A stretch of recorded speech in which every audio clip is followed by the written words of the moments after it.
Hi, welcome to this week's Dragonblade Authors Unplugged. I'm so excited. I get to talk to Lois Templin and Margaux Thorne this week. Ladies, thanks so much for taking the time to talk to us. Thank you. It's good to be and here. Alexa Ashton also has a book out this week, but we'll catch up with her on another time, but I'll make sure I pop the link to that one in the comments so you can get it as well. So let's dive right in and start with Margaux's book, which is Love Sport. Love Sport, yeah. Love Sport. I made it Love Story in my head there for a minute. I had to grasp for that. Yeah, I've never seen that movie, so like it didn't come to mind when I named it. But it's book 3 in the Cricket Club series. Is that right? Yeah, they're rolling along. Yeah. Can you tell us about this one? Yes. So, okay, it's about Ruthie, Lady Ruthie. She is just your typical sort of lady. She has some confidence issues, and she, of course, is a member of the cricket team. And she, it's a pretty overdone trope. She comes from a penniless family. Her father, spent all the money, and then her brother is now doing it as well. And the mother obviously has some ideas about how the money can be remade, and a lot of them has to do with her, getting married and how they can sort of use her to the brother's advantage, right? So she's kind of been a pushover all her life, and I think the confidence of like sport and cricket and learning from all of these other women has kind of just spurred her to act. So that's where the book kind of takes place starts. And she runs into gaming hall owner Harry. And what she's doing there is she's in disguise as a man, and she's trying to win the family money back, even though she's doing it terribly and she doesn't know what she's doing. It's that kind of a thing. And, Harry's a little bit older. He's the kind of guy who's seen it all. He's disillusioned by life, jaded, that kind of thing. And so you feel like Harry right away. You feel like, oh, I've seen this character. I know this guy. And the fun of this book is just kind of seeing these characters come together, and they come together quickly because I throw them in real quick. And just kind of seeing that not everybody is who you think they are. And so I got to play with a lot of different just ideas, and like Harry, for instance, has like OCD issues. And that was really fun to write about because I myself suffer from some. So just kind of it's one of those just finding their feet kind of romances. Mm-hmm. And, it's really sweet. And I've gotten so many lovely comments from people already. And I just feel so like my heart is like finally settling because I was so nervous with this book because it's kind of different. It's so different. But people are really like taking to it. So I'm glad. Yeah. Those are the ones where you kind of hold your breath because you have a hero that's not exactly the way. Yeah. You're a story that's not exactly the way it will always be. And I think that they're often the ones we love the most too. Yes. Yeah, I think so too. I mean, we want the flaws, I mean, yeah, perfect is great, but like you want to like get in there with someone and see how human they are. And that's really exciting. And the cool thing about Harry is he's allowing her, right? Because I feel like so many times with, let's just say men or women, they're so afraid to let people in, and they're afraid to show their true selves. And to have someone who's like gently prodding you along and saying, no, it doesn't matter what you say right now. I'm not leaving the room, and that's cool. That gives someone like a chance to be vulnerable. And we really see Harry sort of like blossom. Yeah. So yeah, it's a fun story. I liked it. It gives so much more weight to the love too, because it's like, that whole idea of somebody who really sees you for who you are, I think is what we all kind of hunger for. And getting to do that vicariously through characters is a lovely thing. So. Yeah. I mean, everyone wears a mask, right? We all go through like wearing a mask, and it's just finding someone who you're willing to take it off with, and also just be yourself. Like, so it's not, I mean, it's in through her accepting him, then he can accept himself a little bit more. And then your life opens up in ways that you just never would have. I mean, he's, you know, a millionaire in London. He has everything he's ever wanted, but he's not happy, you know? So what does that mean? So it was fun. It was, I hope people enjoyed it. It's a good one. Oh, cool. How many more Cricket Club books do we get? Three. And I'm working on the fourth right now. I'm late. My poor editor. I'm so late, but I'm getting there. It's, summer's tough. It's tough to write during the summer and the fall for me. Just it's a lot of kids stuff. You know, I was gonna say you have younger children, don't you? Yeah, it's a lot of like kids, like too many soccer games. They need stuff, and then they want to eat every day. More than once. God, why do you have to feed them? I know. And their teachers. I get so many emails from teachers, like not bad emails, but like, I just wanted to let you know what we were doing today. And it's like, oh, you don't need to tell me. I get it. I had a girlfriend, and she got on all the parent portal stuff, and she would always look everything up, and she would always know when the dates were. And I felt like such a miserable failure because I was like, I didn't know they were doing that. I'm the bad parent because I don't know that there's story time at 12:30 on Wednesdays, and I just. They have lunch. Like, I know they have lunch during the day, you know, like I knew that part, but I know that because I have to wake up and pack it. So yeah, I know that part. But I mean, God, but yes, they're doing well actually. But yeah, there's a lot going on. Good. So, Lois, your book is a completely different book. So if Love Sport is a Regency, your book is like knights and stuff. It's the yes, mine is medieval. Yes, it takes place in 13th century England and Wales during the time of King Edward I. And my two characters are Red and Galliana. Red was the sidekick from book 1 in the Band of Bastards series. And so he gets his own story now, and he is a Viking who is now in Great Britain.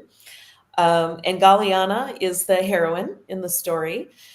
Galliana had some trauma in her past, and she is now a widow, but she has decided that it's time for her to start coming out of this dark place she's been in, and she's a little bit bored now and wants to find some adventure. And she's thinking about this and the fact that she's stuck in her life and she wants something different, and it's time to get out of this rut that she's in. And she overhears something that she is not meant to overhear while she's thinking about this. And so she discovers that the person who she overheard, she didn't think they knew who she was or that she was there, but they did see her. So she takes off running, and she runs into Red, the Viking. And Red is in the area because he is searching for vengeance for something that happened to his family years and years ago. But while he's searching for vengeance, this little dark-haired woman runs into his arms and says, "Husband, what are you doing? Are you drunk again?" in order to hide. And she uses him as her means of hiding. And he looks at her and thinks, I kind of like this idea of being her husband. And so he refuses to let go of that whole ruse. And he keeps following her, even though she keeps trying to ditch him after she gets away from this guy. But there's a whole mystery and things that are kind of part of it and is infused in it. And they end up on this adventure together with her having an assassin on her tail who wants her dead and him trying to protect her. And in the meantime, of course, they fall in love. And he has to learn not to be the overprotective, trying to fix everything and do everything for her. And in the meantime, she's also trying to learn how to live her life again after everything that has happened to her in the past. And so the two of them really help each other through this journey. But of course, there's a lot of murder and mayhem and a road trip. And they end up in castles on the far side of Wales, trying to dodge assassins. Oh, fun. Well, it wouldn't be a Band of Bastards if there wasn't mayhem. Right. There has to be some. Mayhem. Well, that sounds like so much fun. And I love that he won't let go. That's just the best. Yes. Yeah. And he's pretty overbearing about it. And so it's fun. That part was a lot of fun. Awesome. So this is book 2. How many more of these do we get? So currently I'm contracted for 3 books in this series. So this is book 2, and book 3, just like you, Margaux, is very overdue, but is on the way in a couple of weeks. Good. I'm not the only person. Soon. I feel like I'm going to chastising person here. Yes. things happen. And then I'm going to have to decide what I'm going to do next. I think I would like to do some more books in the series, so I think I'll propose more of those to Dragonblade, and hopefully they'll be willing to take off with them. So maybe 3 more in this for a total of 6. Fun. Well, I love that we get both sides of the coins. I love that we get the Regencies and then we get the medievals as well. So you can read wherever you want to. So, awesome. Well, the third book that we have coming out this week is Alexa's book, and it's Duke's Guide to Winning a Lady, and it is book 7 in the Strongs of Shadowcrest series, which is the last book in this series. So I'll make sure I pop the link to that one in the comments so you can get it if you don't have it already. And we'll talk to Alexa at a future time. She's got a new series launching in February, so this is the end of that one, and then there'll be a new one coming in just a few months. So awesome. So it is a good week to read at Dragonblade. It's always a good week to read at Dragonblade, but it's a good week to read at Dragonblade. But also, I thought since we had some extra time this weekend, because I'm getting very excited about Halloween and I don't have any little kids to trick or treat with, that maybe we could talk about Halloween stuff for the rest of our time, if that was okay with you guys. Sure. So, Margaux, are you gonna have to trick or treat? Do you have costumes to make? Do you have? Yes. Well, okay. I gotta make sure the kids aren't around because I've got a big one. So their school again does trunk or treat, and so I don't know if you guys are familiar, but like all the parents who want to be involved bring their cars and decorate their cars, and then the kids during the last day of school before Halloween get dressed up in their costumes, and then they go around and we give them candy. My husband and I usually like to surprise them. So we don't tell them that we're showing, they know we're showing up, but they don't know what we're going to be. So we've been Marge and Homer, and we were Morticia Adams and Gomez Adams last year. But this year my husband can't go because he has a business trip somewhere. And I'm going to try to make my car look like the DeLorean. And I'm going to, I know. I've seen all the pictures. I don't know how to do it yet, but you use like your trunk car, like your trunk, you open it and it's supposed to be like the door. Mm-hmm. And then you kind of like put something on your car to make it look like it's sideways. Exactly. And I've already got my McFly outfit. Like it's amazing. I got it on Poshmark it's amazing. And so I just have to figure out like the construction. But I'm really excited about that because they don't know and they're going to love it. So that's where I'm at. It's not an insignificant undertaking. Yeah, I know, right? Like this is like I have no one to blame but myself for things. I get things in my head and I'm like, I want to do that, and it's terrible, but it'll be worth it. I hope. Yeah, I mean, of course, I want the kids to be happy, but I can't wait to see pictures of what I have. So, what kind of candy? Well, I am the cheapskate. I always buy the cheapest candy because I feel like go to the rich people's house and get get their like the good candy. But the school is all about like healthy things, so they're no fun either. That's not fun. No, it's not fun. And a lot of the kids have like nut allergies, so like there's that issue. So some of them are just like, oh, just get like popcorn for the kids, and I'm like, oh, that sounds so boring, but okay. So yeah. Spider rings and bubbles, I always thought were extra fun. That works. But now I'm thinking like, I wonder if there's like a Back to the Future type like candy I could get. Like I need to think about that. See, I go down like the Etsy wormholes and like I'm so bad. Well, we're gonna need pictures. I'm just okay out there. We're gonna need pictures of the DeLorean trunk thing. That's I tried to rent one because I like don't know things, and I'm like, oh, there has to be someone around here who has like a DeLorean that you can rent. They're expensive, especially around Halloween. Like we're talking a lot of money. So if you're thinking about doing that this year, don't do it. But yeah, I was not thinking about doing that this year, but it's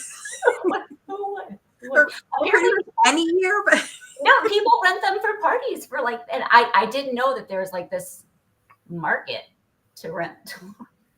I remember when DeLoreans were cheap in the 80s. Really?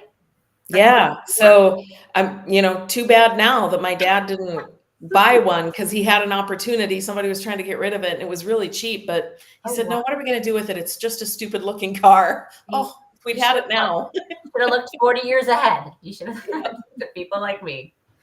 Oh, that's great. Yeah. We'll see.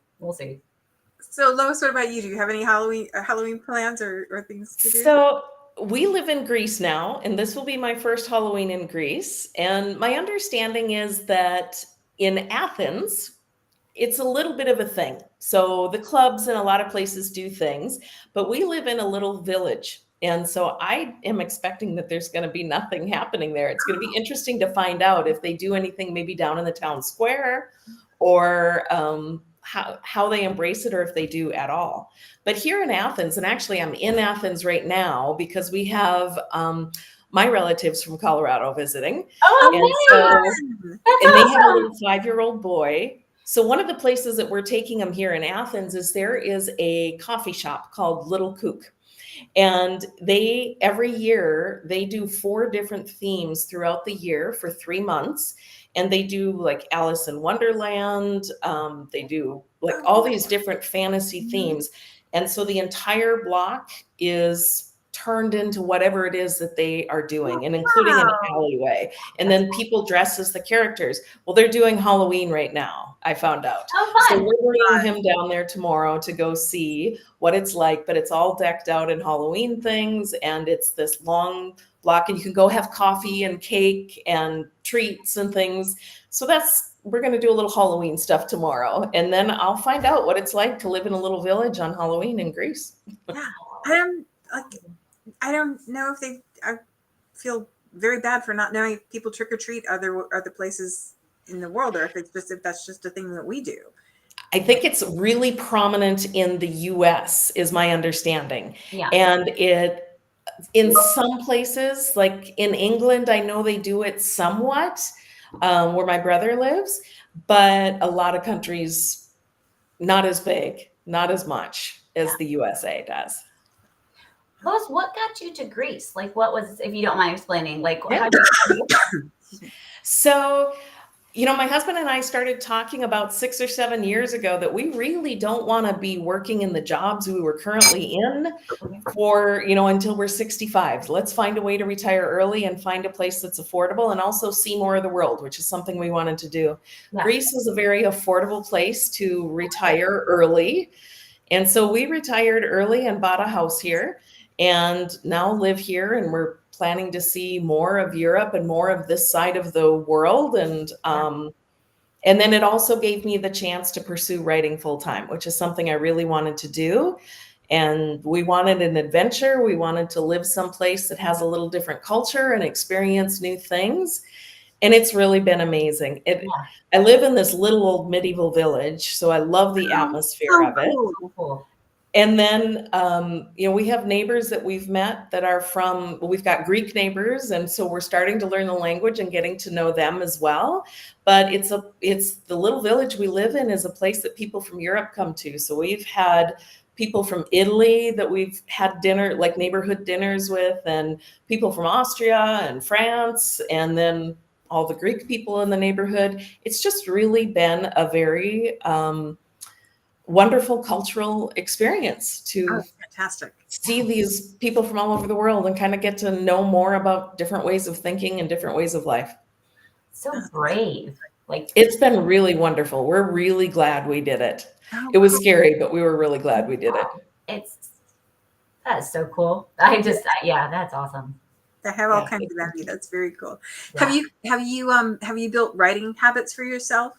Like, are there places where you go to write, or things, I'm working on that. So in August, it was so hot and humid. It was one of the most hot and humid summers they've had, of course, the first summer we're here, that even at night, it was 80 degrees. And we have air conditioning in our bedroom, but not in the main part of the house. And so I didn't want to sit in the bedroom all day and write. I ended up having to flip-flop my schedule. I slept during the day, and I got up at about 4 p.m. My husband and I would go to dinner. We'd, spend some time doing things. And then I would settle in on our patio and write all night. And the temperatures even then were like in the high 70s, low 80s. Yeah. But at least it wasn't dripping wet. It's just so hot. So I had about a month where I wrote all night long from 10 p.m. until about 7 a.m. and watched the sun come up, and then went to bed. But I'm working on that one. Isn't a good habit to have long term. Yeah. So now that the weather's better, we're switching it. And the house that we have, the loft is not finished yet the way I want it. But we're meeting with a carpenter. We're going to be putting in bookshelves and a desk, and they're cutting in a window right now so that I can That wants to be a look studio. out. That wants to Yeah, be- it's going to be my writing studio and library, and it's going to have a sea view. So Oh my goodness. I'm excited to So work on cool. getting a better schedule going. Wow, that's amazing. It sounds wonderful. That sounds But it's been an adjustment going from having a different full-time job and trying to fit writing in to being able to just focus on writing. I've had some other things going on with some family members that had health issues that I was helping them out, etc. So trying to balance that has been a little bit of a challenge, but it's been really nice to just focus on writing as the job. It's been fun. Do you find guilt happens easier now, like because you have all the time to write now, and if you don't use up all the time, you just Yes, especially with this book being due. I keep thinking, why is it that this is taking me so long? Why can't I just put this out? I should be able to. So there's a learning curve that I'm going through right now that I'm hoping it'll get a little better. Well, and there's a balance between that Nora Roberts put your butt in the chair and get the job done thing, and also you're having to storytell. You're having to use your brain in a way that you can't necessarily sustain for 8 hours at a time. So there has to be some kind of balance, and I think finding that for everybody is a big challenge. So. Yeah. It is. But I would much rather have this challenge than being in a full-time accountant and trying to write. That challenge was not nearly as fun as this challenge. Yeah. And finding a solution with a window by the sea is, I know. I pinch myself a lot. Your But layout. this is just amazing that we were able to make this work out. That's fantastic. That's fantastic. Very exciting. So Yeah. I want to hear about what the Halloween thing is done. Yes, I'll post pictures of what happens in our little village on Halloween, even if it's just nothing. That would be very cool. Yeah, I just want pictures. I just want pictures of your environment for sure. Like that's so we can live vicariously. That is okay. that is my goal in many cases right now, is to live vicariously through the people. But Margaux, you with your little people and the having to do all the different sports things and all that kind of thing, how are you finding balancing writing and finding time for that? I mean, I was just thinking this when you're talking is, when you're in your 20s, maybe younger, maybe even, you think like, oh, the mood has to be right. I have to have inspiration every day. I have to feel good about what I'm writing about. And, you just sort of dream about that. And I just can't afford that anymore. Like, so it is a job. It's a nice job. It's a fun job. It's the job I've always wanted, but it's a job. So sit down and do it. It's that. And I have, luckily the kids are both in school full time. So I've got time during the day. It was hard for me when I started writing full time, because I was a full time mom, and you have all these full time mom things you do, like even just, you don't think of it at the time, but they pile up. All these little things you have to stay on top of, and so that was kind of just a little adjustment. But no, yeah, I'm much stricter with myself now. I'm like, you're not. There's never going to be this mood and this where everything just flows so effortlessly. It's not like that. Sit down, get words on the paper, and then it comes. You just got to start, and that's the hardest thing I tell my kids about anything. It's even practicing soccer, because my son's like, I'm like, you just got to start. Yeah, and then it comes. Yeah, I think that getting into the flow thing happens when you actually get into the work part of it, and it's right. You can chase that for a long time. Yeah, and you'll surprise yourself, which is cool. If you write for an hour straight, and there's 5 minutes in there that you're like, oh yeah, that's what I was missing right there, and then 3 hours goes by like that, because you just put in the slog. Yeah. Well, and the times when your brain goes faster than your fingers can go. Yeah. Everyone's like, oh, I can't keep up because it's going the story's going faster than my hands are going. Yeah. That's the good part. That's the groove. You want that groove. But yeah. Margaux, are either of your children creative writing? Do they have that tendency? Yeah, and so they're 9 and 11, and they do like to write at home, and so they always have to like do things for school, and they'll start stories, and they really do like it. I'm so bad. I encourage them not to go down that route because I tell them it's a great profession, but it's a hard one, and it's I'm like, be an engineer, be a doctor. But they're very cute. They're very I don't know, Evelyn, I know you have 2 boys. They're just so different. They're raised by, I've got one who's like sporty. You give him any ball and he will play with it for hours. And then I've got my little, he's in theater and things like that. So it's weird how different they are. Yeah. Yeah. My son is an adult now. He's going to be 24 in just a couple of weeks, and he's a writer. Is he really? Wow. So it's been really fun. I remember the challenge of writing, having a child at home and balancing school and work and sports and all that things. But now it's been really fun to have him as an adult and to be able to give him a call when I get stuck and say, hey, what do you think of this? Or any ideas? And what does he write? Is it fiction also, or? so he is writing screenplays, and he also writes tabletop role-playing games. If you're familiar with Dungeons and Dragons. Oh, okay.